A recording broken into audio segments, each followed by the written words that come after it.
It's been a while since I haven't started a brand new Let's Play, and I have loads of awesome and cozy build projects in mind for this world, so let's not waste any time and jump straight in. I spawned at the very top of this mountain, so it was a slightly awkward area, but I was able to spot a village in the distance, which will offer us food and shelter, definitely two must-haves for surviving the first night. I carefully made my way down, trying not to hurt myself, and I also had to be extra careful not to fall into the powder snow halfway down the mountain. I wasted a bit of time as usual to say hello to some animals, and then I focused again on punching a tree to collect a few logs.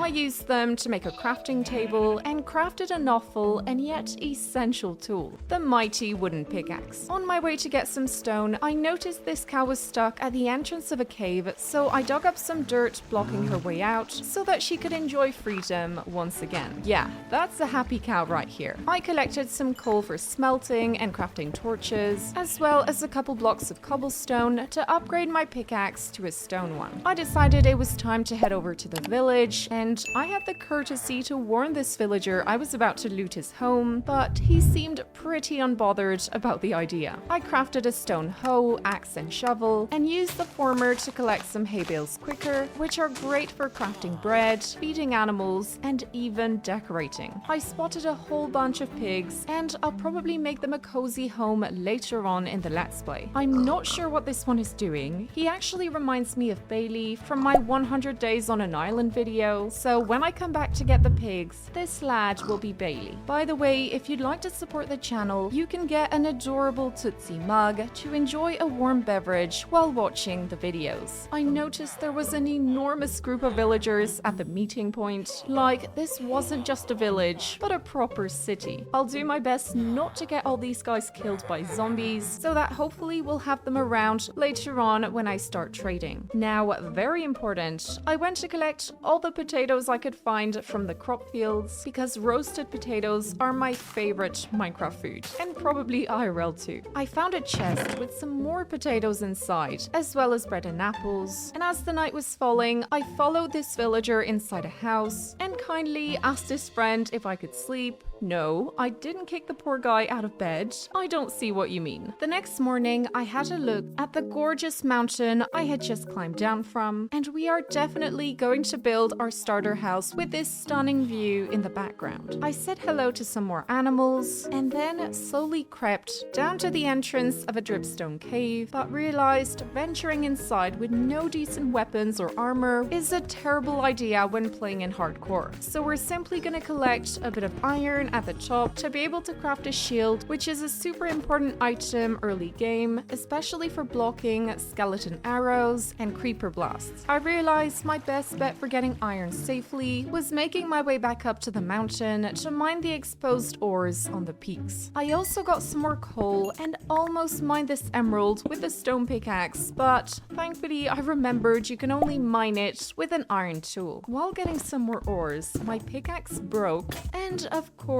I didn't have enough wood on me to craft a new one, so I had to go all the way back down just for that. On the bright side, I met this charming donkey that kept me company for the evening, so I'll try to come back for this little chap once we've settled down. I made the entire way back up to get a couple more ores, and as I now had an iron pickaxe, I was able to mine the emerald I'd found. I decided I would settle down in this microscopic house for the moment. I mean, it may be small, but it's still better than a dirt hut. I smelted all the iron I got and crafted a full set of armor. It was time to explore our surroundings, so I surprisingly found a second village really close to our one, and it had a cherry blossom biome right behind it. So first things first, let's collect some hay bales, and I noticed there's just a random house at the bottom of this ravine, and now that I think of it, the owner of that house has to do a lot of exercise daily just to go meet his villager friends up top. So this guy had a bundle in this chest, which will be quite useful for gathering up loads of new items. I said hello to some friendly honeybees and chopped down a couple cherry trees to collect saplings. I also harvested some pumpkins for making a cute pumpkin field later on. This mountain has 3 villages around it, so I guess we won't have too much trouble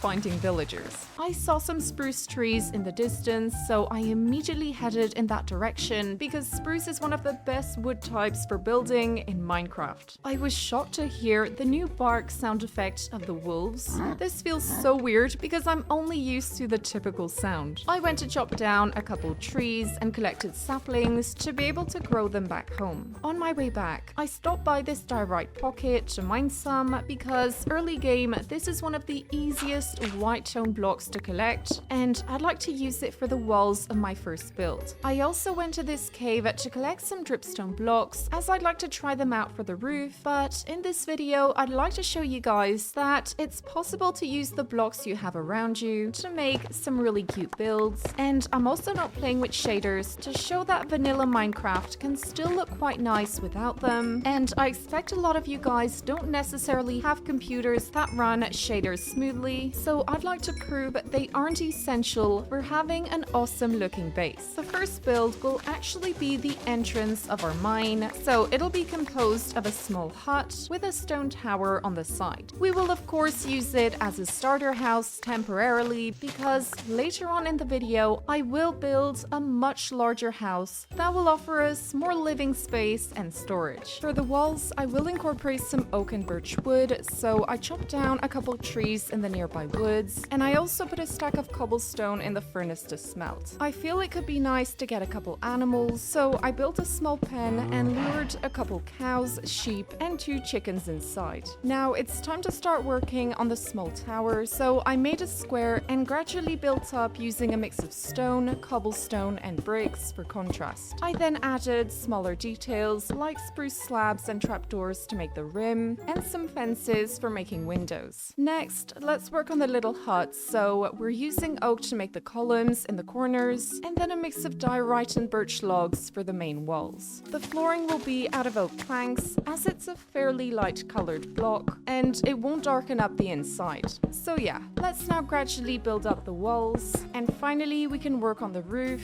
using some spruce for the outer rim, and then we can fill in the part in the center with the dripstone blocks we had collected. On the outside, I dug up a few holes in the wall to create small windows and fill them in with spruce fences. That evening, I fed all the animals, and I guess we now have 2 pet villagers. I felt the dripstone on the roof definitely needed to be combined to another block, so I set out and found a large pocket of granite and mined a bunch of blocks. To decorate the outside of the house, I added oak leaves underneath the windows with signs on them to make leaf baskets, and I also made a regular flower pot. I then moved on to incorporating a couple blocks of granite in the roof because I feel they make it look less dull, and finally I worked on the tower roof using some polished granite as well as regular granite, stairs, and a couple walls. And there we are guys, our little home / mine entrance is complete. Now let's add some essentials like a chest, the furnace, the crafting table, and a stone cutter in the middle. I used some upside down stairs to make a little worktop and filled in the second floor with oak planks. We can make this little ladder to get up and down, and we'll have our tiny bedroom upstairs. As my axe broke and I didn't have any iron left, I went to kill the village golem to craft a new one. I didn't have a lot of stuff for decorating the interiors, so I set out to collect some clay for making pots. On my way back, I looted this useless portal chest, and as the night had fallen before I got home, I thought it could be good to start hunting some mobs for getting some much needed bones and string. So while we're hunting mobs, let's have a quick fact related to the mountain biome we live in. The Himalayas are a young and massive mountain range formed by the collision of tectonic plates about 50 to 70 million years ago, and they are still growing because the Indian tectonic plate continues to collide with the Eurasian plate. The Himalayas are home to the world's highest peak, Mount Everest, and contain the largest deposit of ice and snow on the planet, which feeds major rivers. The name Himalayas is from Sanskrit and means abode of snow, or more simply, home of snow. And by the way, Sanskrit is the sacred language of Hinduism. The next day, I dug up a small hole in the side of the hut with a ladder to go down to our future mine. I added a couple spruce trapdoors to make a shelf with some flower pots on top, and I also added some on each side of the bed. As you can see, these are very simplistic decorations, and it shows you don't need much early game to make your house a tiny bit cozier. I went to shear the sheep and planted some of the sugarcane I'd got. So I really want to explore our world further because for the moment, all we saw was mountains and meadows. I hunted a whole bunch of cows to start stocking up on leather, and I got some more hay bales as well as food at this village. I gathered loads of poppies. Yes, this is a super important thing to do early game. I am really setting a good example for Minecraft beginners here. I decided to hunt a couple fish so that we could tame one of the village cats when we get back, and I was gathering plenty of these new firefly bushes because they look really stunning with their bright particles. As we had reached an ocean, it was time to explore it, so I of course avoided getting too close to this ocean monument, and I looted this first shipwreck, which had emeralds, iron and lapis, as well as a single bamboo shoot. I decided to go find the hidden treasure chest and got some more great loot from it. I then found a second sunken ship with some extra iron and emeralds, and after sailing around for a while, I discovered a swamp with a mangrove right behind it. I gathered essential decorating stuff like dead bushes, lily pads and vines, and I even spotted some frogs chilling in the mangrove. As I had way too much stuff on me, I needed to craft a bundle, but I didn't have any string. I decided I would spend the night here to gather string as well as slime for making leads to be able to bring back some adorable pet frogs. So I spent the whole night hunting mobs, and I honestly forgot I only had iron armor and tools, so I may have taken a few too many risks, but thankfully my fighting skills have improved a bit over the years by making Minecraft videos. But if you are a beginner, I definitely would recommend you get a full set of diamond armor before messing around with monsters too much, especially in hardcore. So I crafted an extra bundle, and guess what? You no longer need signs for crafting leads. This actually surprised and confused me in the moment, but I guess this makes crafting leads in peaceful mode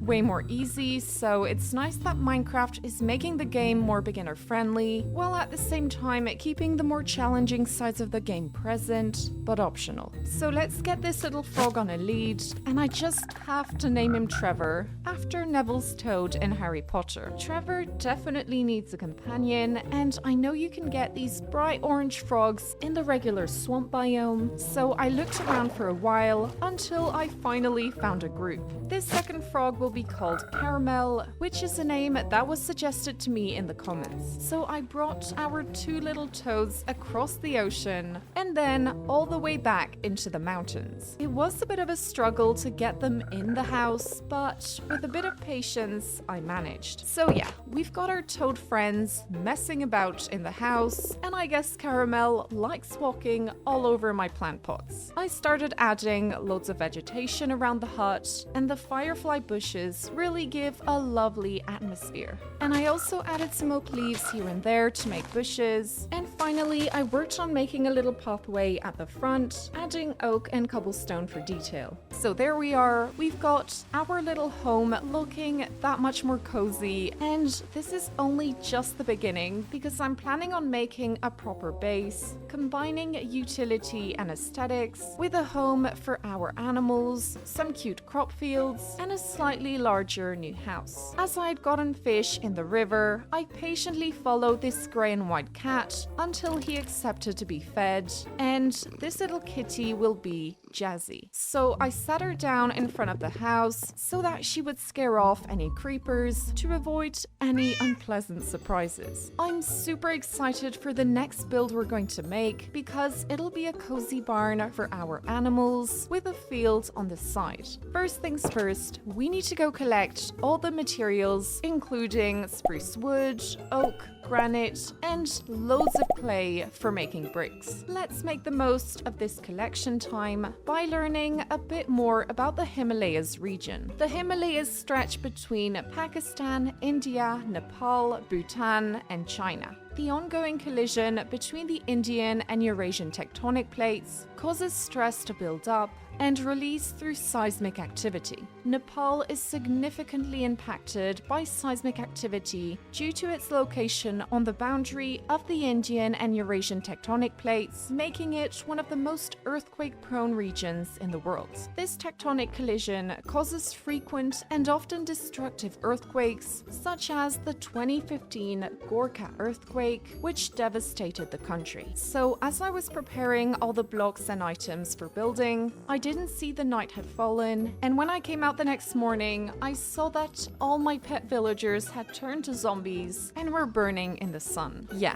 so much for protecting the villagers, Tootsie. At that rate, we weren't gonna have any villagers left when I get to trading, so I locked one guy up in his house and made a tiny dirt hut for this farmer. I mean, it's a bit of a squeeze, but at least he'll be safe. With the panic, I had forgotten to close the door, so naughty Trevor and Caramel had wandered out, but I quickly got them back in because look how adorable they are. I really don't want anything happening to them. Let's get into the building. So the wall will mainly be out of granite, and we can make the entrance using spruce trapdoors as well as campfires at the top. This will basically make a nice overhang, and we can add some stone walls and spruce fences to support it. Now we can continue working on the walls, mixing in some bricks and polished granite. I have the habit of tracing out the roof outline quite early because I feel like the roof plays a big part in the overall look of the build, so it's important to evaluate if the shape looks good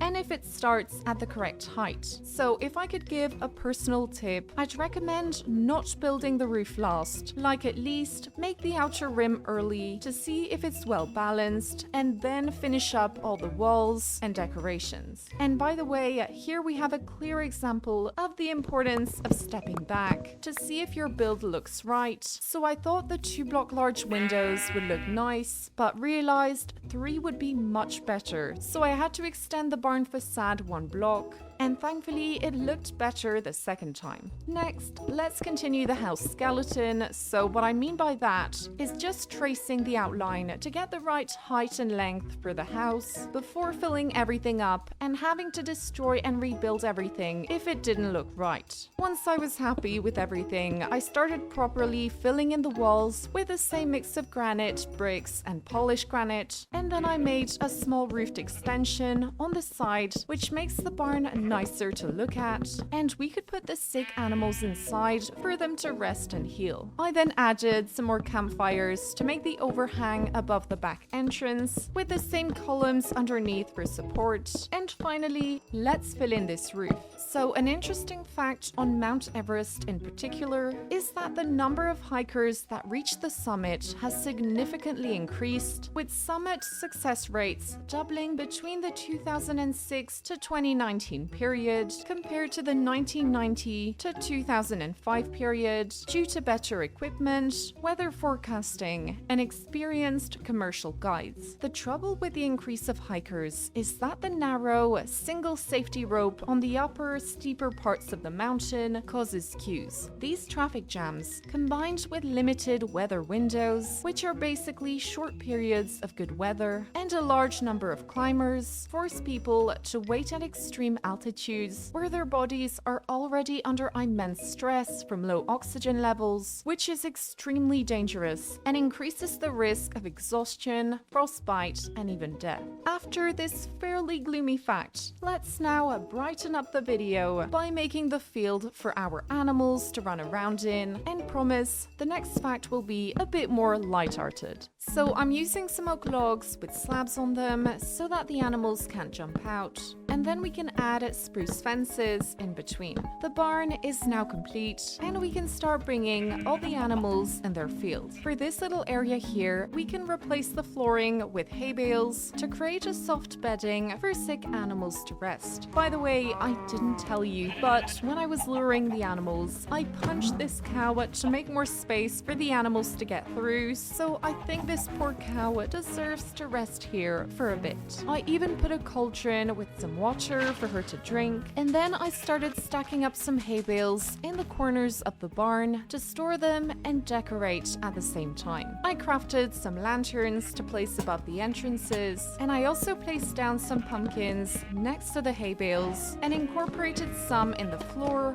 along with dripstone blocks. I added a couple oak leaves here and there, and finally I made these little poles on the sides with some lanterns hanging at the top. I went along and added loads of firefly bushes because of how great an atmosphere they create, as well as some cute plant pots. I created a little spruce staircase leading up to the barn and extended the pathway. So now I think we should work on the mine entrance. So I enlarged the hole and struggled a bit because naughty Caramel had jumped down and I couldn't finish filling up the floor with planks as she was always in the way. I decided to push her out to fill up the last hole and then place some barrels along the wall for storage. I mean, even when I was building the worktop, that girl kept getting in the way. It almost feels like she enjoys being the center of attention at all times. I added some stone bricks in the walls to make them look nicer, and guess who came down as well? Mr. Trevor. Well, at least they won't be jumping out of the house anymore, so that's one problem solved. It was Trevor's turn to be in the way, so I had to patiently wait for him to walk off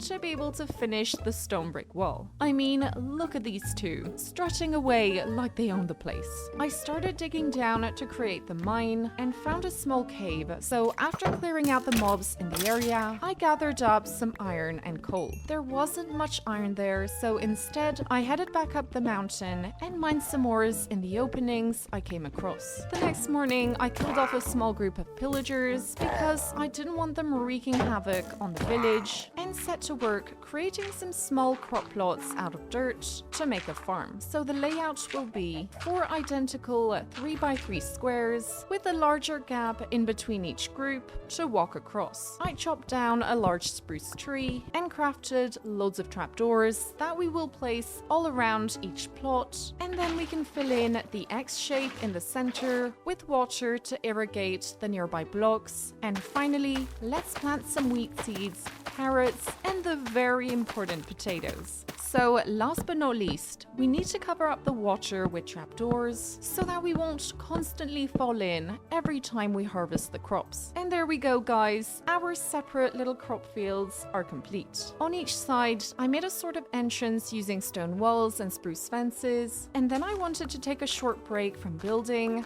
so I set off to gather up some more stuff like flowers, firefly bushes, sugarcane, and I also found a dark oak forest, so I immediately broke down some large mushrooms because they make for excellent decorations. And I of course chopped down some dark oak trees to collect the logs and saplings. As I was heading home, a squid hopped into my boat, but as you can see, this was a short-lived friendship. We're going to dig up a good amount of gravel to combine it with dirt for making coarse dirt, and we can use that to make the path in between the crop plots, which will change from just regular path blocks. And anyway, as we've got trapdoors along the sides, it's not possible to shovel down the grass. So next, we can make a little fence going all around the whole farming area and connect all the entrances we made together. So we're alternating between regular fences, fence gates, and oak leaves, and we can put some plant pots on the fences to make them look nicer and add color. Finally, we can of course add a mix of cobblestone and oak in the path, and there we go, our crop farm is complete. street. Now, you're gonna laugh because I've been saying this would be my mine from the beginning, but I seem to have forgotten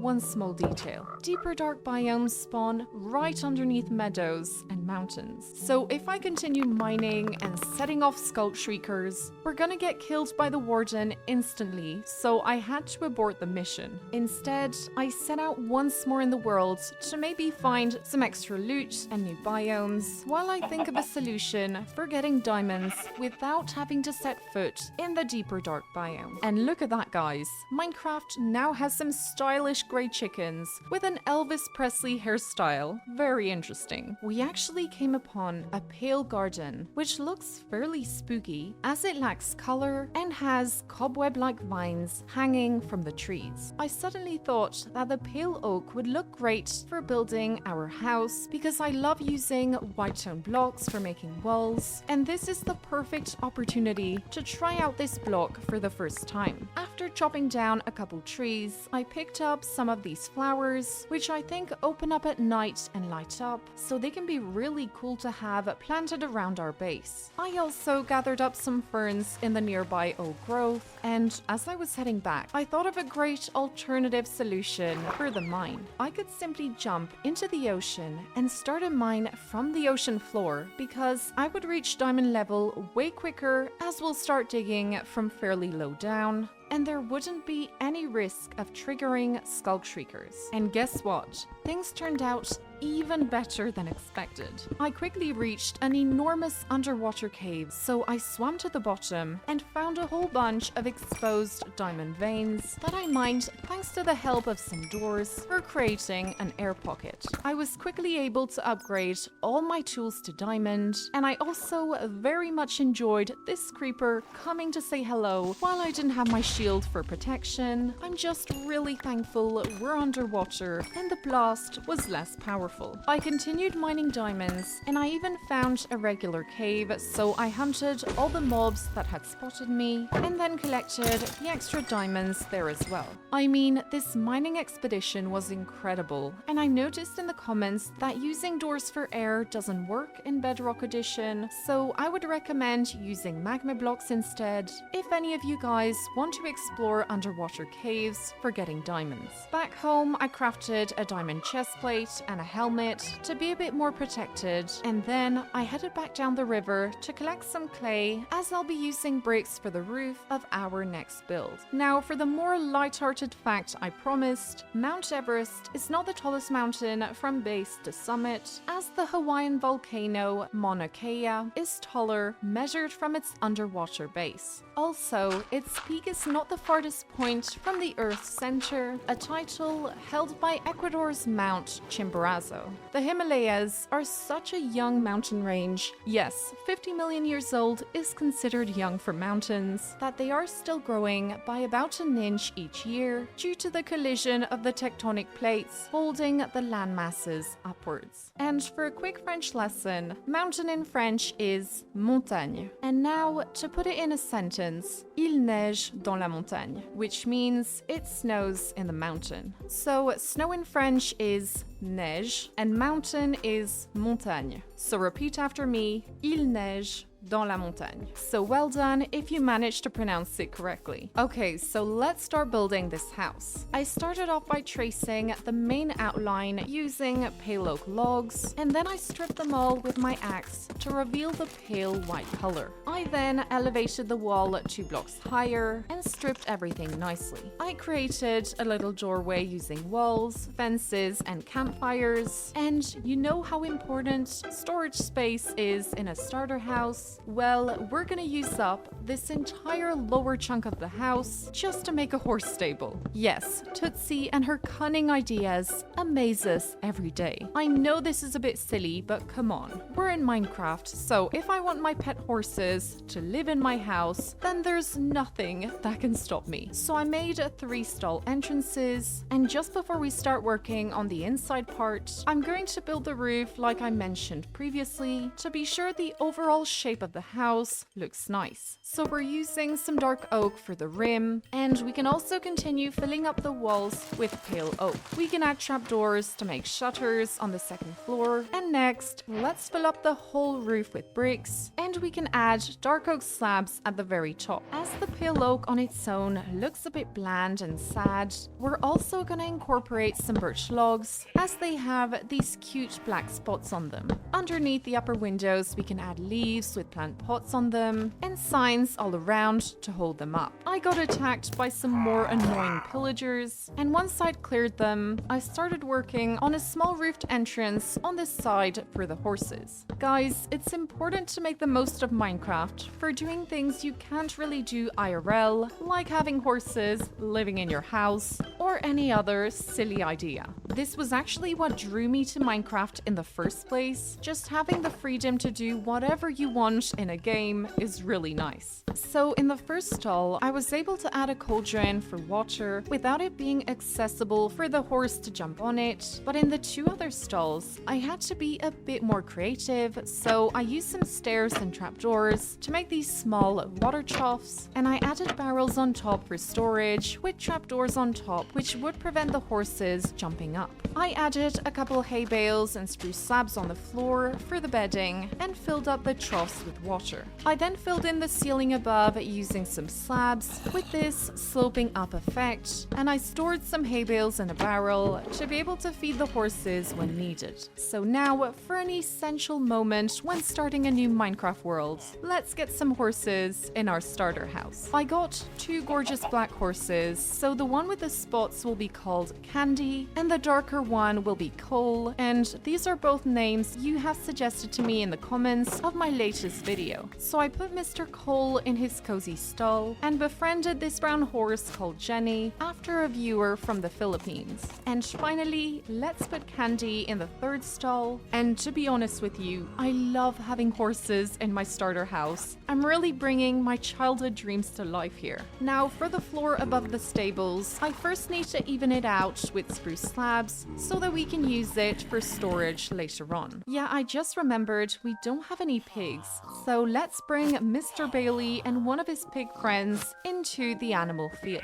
And of course, I can't forget the donkey we had met at the bottom of the mountain. And for the name, I chose Lorcan because when I was a child, we had supported an adorable donkey called Lorcan at the Donkey Sanctuary in Ireland, so that reminds me of really sweet memories. I also got a friend for Lorcan that we'll name Milo. For a tiny backstory on the real-life Lorcan, his ears were flopped over his head, and welfare advisors discovered that some children had chased him into a wire fence when he was only 1 year old, and he almost lost both his ears as a result. The Donkey Sanctuary has done a wonderful job giving him the best life he could have, even though it started off in a very traumatic way. So if we have some Irish viewers watching, I would really recommend visiting the Donkey Sanctuary. On the side of the house here, I think it could be nice to have a chimney, so we're using a mix of granite and bricks, and at the very top we can add 4 campfires with trapdoors around them, so it seems like there's a nice toasty fire burning in the hearth. I then added some glass panes in the windows and created a small fireplace inside the house. I placed down upside down stairs along the bottom of the wall to create this very long worktop because to compensate for our random horse stable, we need to make this room as practical as possible. So we've got loads of barrels at the top for storage, and I made a little sink in the center of the long countertop. For the floor, let's use oak slabs to contrast with the darker spruce tones, and we can also add more barrels on the opposite wall. To decorate, I added some pots with mushrooms, and I also made some shelves out of trapdoors, a dark oak couch, and a small table on the side. I placed some lanterns and made this potted plant, combining a dead bush and some leaves. I added the pale vines for an overgrown effect and a campfire underneath the furnace to get this nice smoke coming out of it. I hung up some nice paintings on the wall, as well as leaves and vines, because I always love combining regular interior decorations with vegetation for a wild and cozy home. As we collected a ton of hay bales, we can use them all to make piles of hay around the house And there we go, the house interior is complete, and I used the small room above the stables for storage. I went to gather up more coal and iron on the mountain, as well as a couple pumpkins, because the last thing we're gonna do is make a nice pumpkin field and a small sugarcane farm. I put some stone to smelt for making the wall around the future pumpkin field, and harvested some of the crops. I put some tasty potatoes to cook in the fireplace, and also started adding item frames to organize the chest. We can make some water streams to plant sugarcane around, and we can also work on building a stone wall in the shape of a rough circle. I filled in the center with dirt and used trapdoors and spruce slabs to make a protective cover above the growing sugarcane. For the pumpkin fields, I'm simply placing down a water bucket, adding a slab on top with leaves to hide it, and planting a couple seeds all around. By the way, pumpkin in French is citrouille, and I hope those of you celebrating Halloween had the chance to carve an awesome jack-o'-lantern. And just a bit of history on jack-o'-lanterns, they actually originate from Ireland. But as pumpkins didn't grow there, turnips and other root vegetables used to be carved to ward off evil spirits. The tradition was then brought to America by Irish immigrants who found that the native pumpkins were larger and more suitable for carving. And there we are, guys. The Tootsie starter base is complete with the new sugarcane farm and gorgeous pumpkin field. We of course have the animal barn with all the animals in the field, and the awesome starter house with the 3 horses living inside. I really love how neat the crop fields look, and we cannot forget the small hut and tower for the mine we were not able to create, and I guess I'll have to repurpose it for something else. But yeah, some things don't turn out as we planned, and it's no big deal. Thank you so much for watching the video, guys. I really hope you enjoyed the first episode, and I have loads of build projects in mind that will really transform this world, so I can't wait to see you in episode 2. If you enjoyed the video, don't forget to comment, like, and subscribe, and I will see you in the next video. Love you!